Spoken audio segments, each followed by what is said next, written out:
Hey guys, Russian Rider here, back with another video, and this one has an interesting title. Definitely a little bit of a clickbaity title. So I've had this bike for about 2 weeks now, maybe a little bit more, and I wanted to make a video about kind of the downsides. Not that I've known the bike a little bit better. One of the downsides is the brakes are squeaking. I think it's just because it's new. It should hopefully stop, but that's not one of the things on the list. So instead of naming this video, top 3 things that I don't like or that I prefer better on a different bike, I just used a strong word because it grabs more attention. But honestly, all these things I'll talk about aren't really things I hate. These are things I'm not used to yet, or I'd prefer something else. I don't really hate anything about this bike, at least not yet. There's a lot of things I love about the bike though. So if you are a new viewer, I guess, if this is the first video you're watching of mine, I'd say definitely hit that subscribe button. I'm gonna have a lot more videos in the future, a lot of videos on this Victory, and in the past, on my last bike, I did different installation guides, which a lot of people absolutely loved. Really easy, short, easy to follow, detailed guides. So if you're going to be installing an exhaust or whatever else I do, it makes it a lot easier. Even before you buy something, just to see what the work that goes into it. So I'll have some of those. I'll have reviews for different parts for this bike, different vlogs, different topics, stuff like that. So definitely hit that subscribe button so you guys can watch those. So for those that don't know, I came from a sports bike, a naked FZ07 as a parallel twin with a crankshaft and the tune that's more like a V-twin, lots of low-end torque. And then I switched over to this bike just because I always wanted something like cruiser-ish, and I really liked it once I tried it out. So let's just get into it. You guys can watch some of the other videos I put out already on this bike if you're interested. But I'll just start on this list. So the number 1, the first thing is the exhaust. So this exhaust is really quiet. Now I know a lot of exhausts on motorcycles, they're all fairly quiet. They don't sound amazing, but it seems like maybe this bike is even quieter than like the stock Harley exhausts. Of course, all the Harley guys, they mod their exhausts, make them louder, and that's kind of what I did on my past bike. That's what I'm planning to do on here. But here you hear a lot of engine sound. I like how it sounds. It actually sounds like almost like a little supercharger.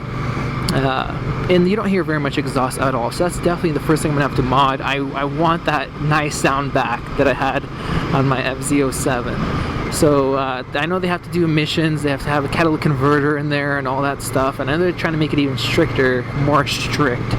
So an exhaust is gonna fix that right up. So that's definitely gonna be the first mod I'm gonna be paying for, other than the seat and the pegs for my wife, of course. So that is number 1 thing I hate, and I mean, maybe that actually works. I hate that. Number 2 thing is, I would say, this RPM gauge. So I'm glad that the bike does have an RPM gauge. I know other cruisers, some of them don't have an RPM gauge at all, and it's not that huge of a deal.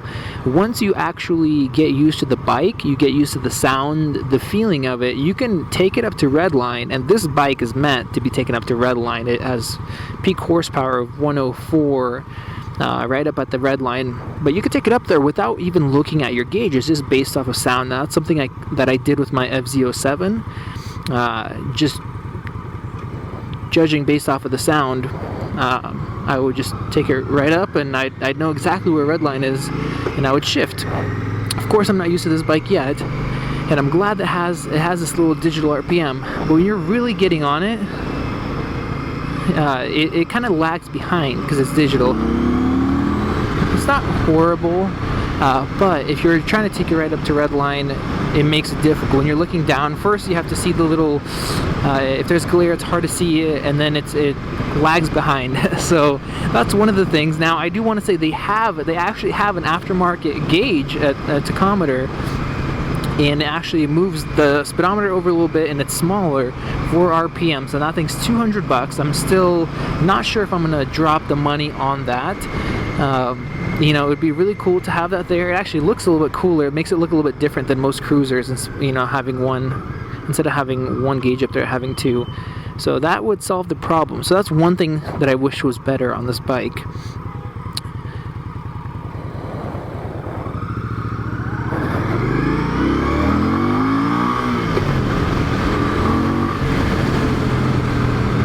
Number 3 is low in torque. Now, believe it or not, even though this is a V-twin cruiser, which V-twin cruisers are known for having lots of torque, it actually doesn't pull as hard from the lower RPMs as my FZ07. Like I said, that bike was tuned for torque, and right at 2000, if you just give it all it's got, it just pulls, and it'll pull into a wheelie too.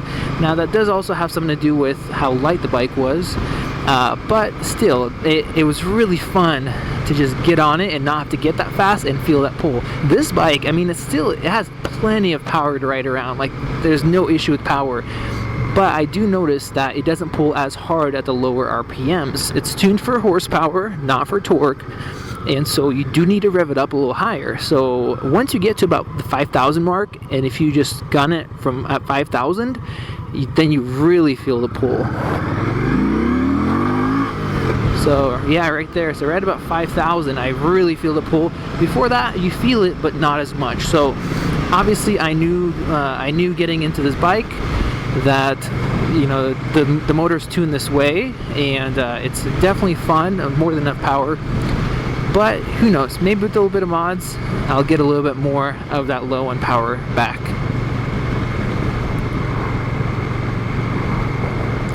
Number 3 on this bike, there is no storage compartment on the bike. Now this, I don't know a ton about cruisers. Most sports bikes have little storage compartments. My FZ07 had a storage compartment in the passenger seat, and it wasn't very big, but enough to have your registration, your insurance information, that type of stuff. So most cruisers may not have it. I honestly am not sure. Obviously the big ones with the bags are going to have it, but cruisers this size. But that's something I would have loved to have.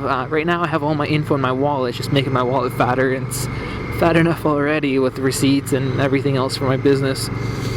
So it'd be really nice to have something here without having to attach like a little bag thingy right here or something else. As far as the tools, the bike has a couple tools, but they're actually stored underneath the rear fender, so that's kind of a pain to get in there. So there's a little storage compartment that would be nice, just like the FZ. It's stored there, easy to get to. So one thing, that's number 4.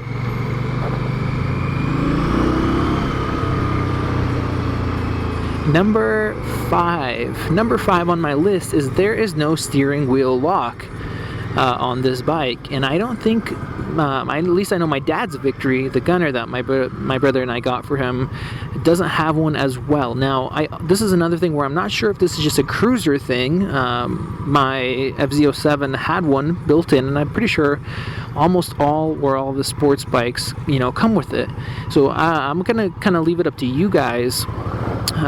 You let me know in the comment section below, is this a standard thing for cruisers not to have a steering wheel lock and not to have a little storage compartment? Cruisers in this price and size range, I guess I should say, it's not a huge deal. Obviously this bike weighs a lot, and if somebody wants to, they can break a steering wheel lock and steal it.